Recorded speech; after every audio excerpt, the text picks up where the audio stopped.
You know, the IWC 43mm has always been quite a sentimental piece of mine. It was one of the first videos that we ever did on this channel, and obviously the channel has come a long way. And although I might not fly planes, I do fly drones.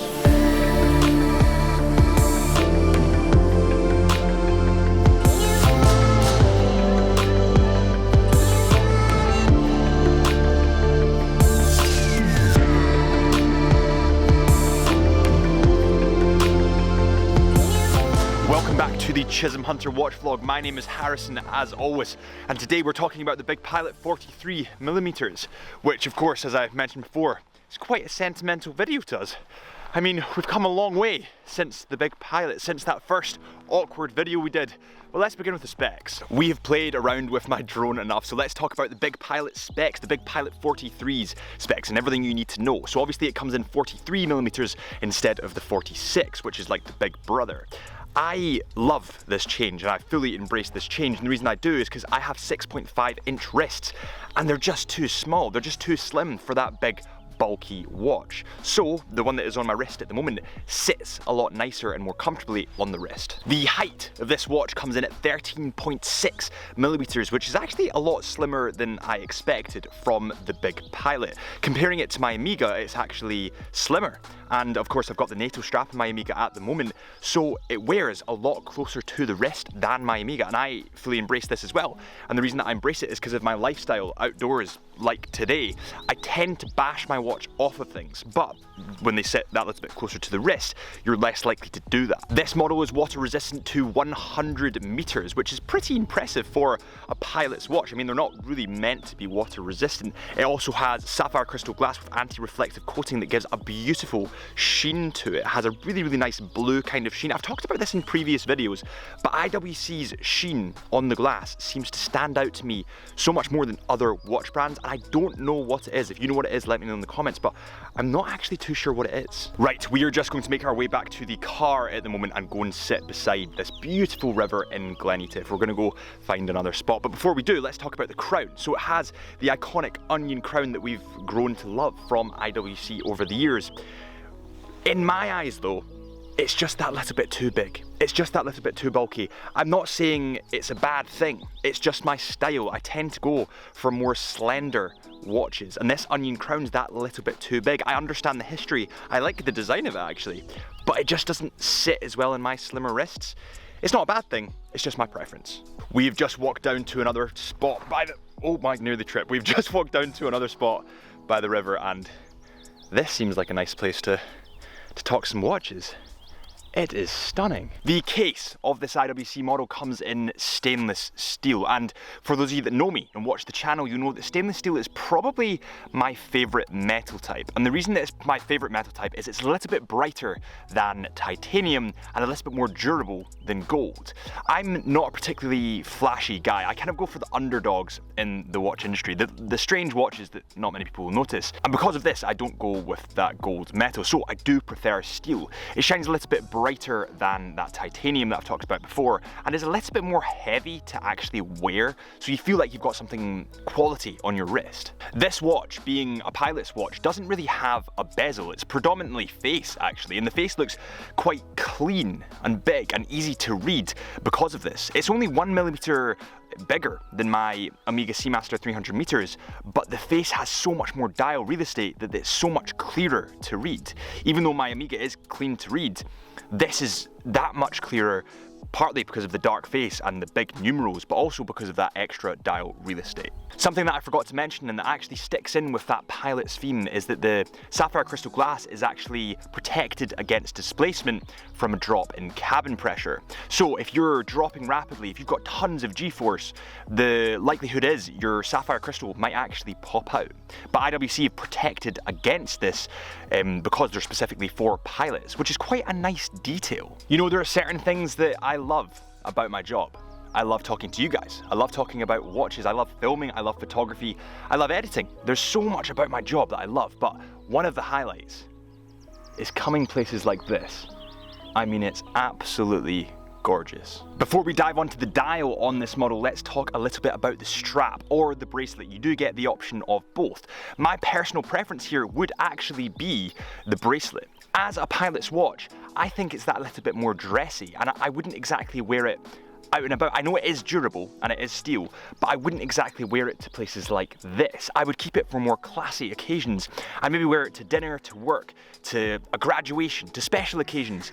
I just feel the bracelet works that little bit better on this IWC. It's not to say that the leather strap's bad, it's just my personal preference. With that said, however, IWC have actually added a quick release strap so that you can change between straps or bracelet or whatever very, very quickly. And it is very easy to use. That's why I've got the leather on this morning. I actually switched out because I didn't want to get the bracelet scratch when I was out and about. Let's get straight into that dial then before we go any further. So it does come in a really, really rich blue with a sunray pattern running through it. In the sun today, I'm in the literally it's like 19 degrees in Scotland. It's absolutely crazy, but you can really see that sunray pattern running through it, and it's beautiful. And the numerals that are in white actually stand out so much more because of this dark blue color.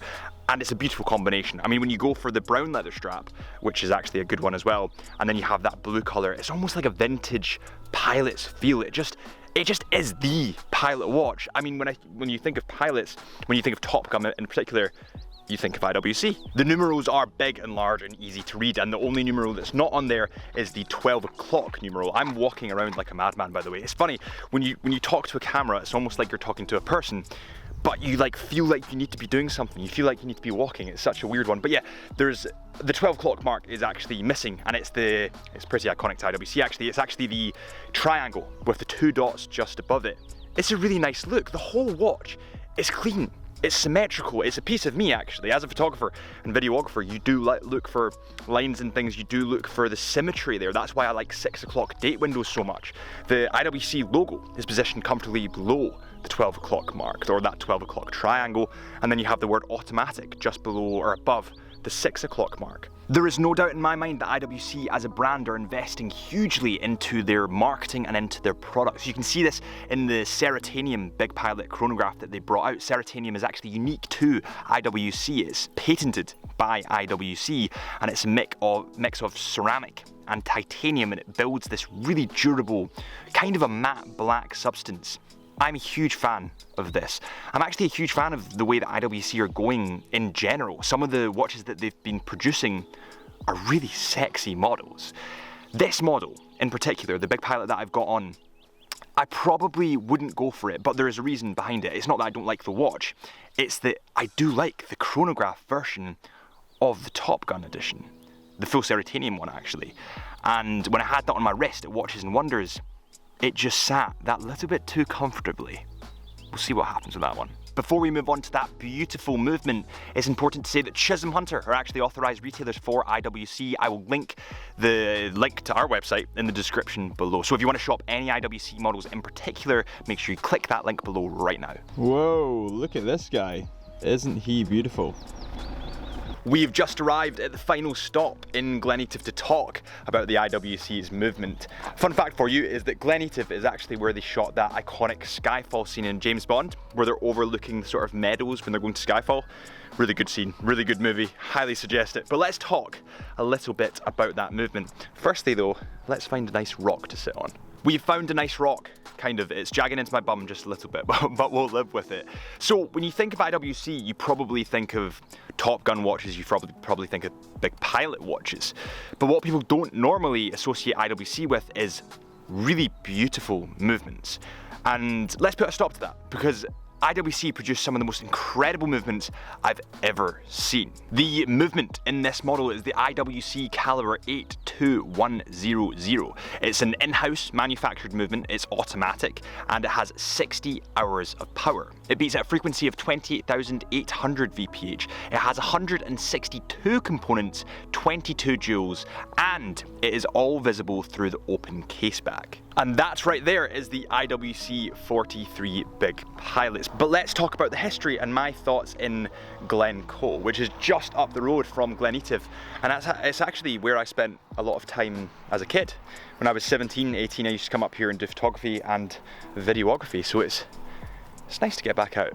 We have arrived in Glencoe. You might be able to see the Eatif Moor, the iconic Eatif Moor just here behind me. And actually just down here is a river, and you get a beautiful composition of the river with the mountain in the background. But let's talk about IWC. IWC was established in 1868, making this brand over 150 years old. You might be able to hear the waterfall just behind me. It looks absolutely stunning. So this brand's over 150 years old, and this heritage is mainly linked to their pilots' watches, their military-inspired watches, and supplying the military and obviously pilots. Their Big Pilot 46mm is, and always will be, the staple of the brand. But if you think of fashion, if you think of style, things go in and out of fashion. Phones used to be very, very small, and then they got bigger, and now they're kind of shrinking back down again. Watches are all shrinking down if you look at the styles nowadays. They started vintage, then they started getting bigger, but now they're going back to that small style. So by shrinking down the case size, IWC has opened themselves up to, firstly, a younger market, and secondly, a new market in general. One that might not have considered IWC before, one that might have said that IWCs were too big, but now it fits. They have it on the wrist and they're wearing them. Thank you so much for watching this episode of the Chisholm Hunter watch vlog. My name is Harrison. As always, I am going to enjoy this beautiful mountain and this stunning day. Not often we get days like this in Scotland. I might genuinely tan. I don't do it often, but I might. I will see you guys real soon.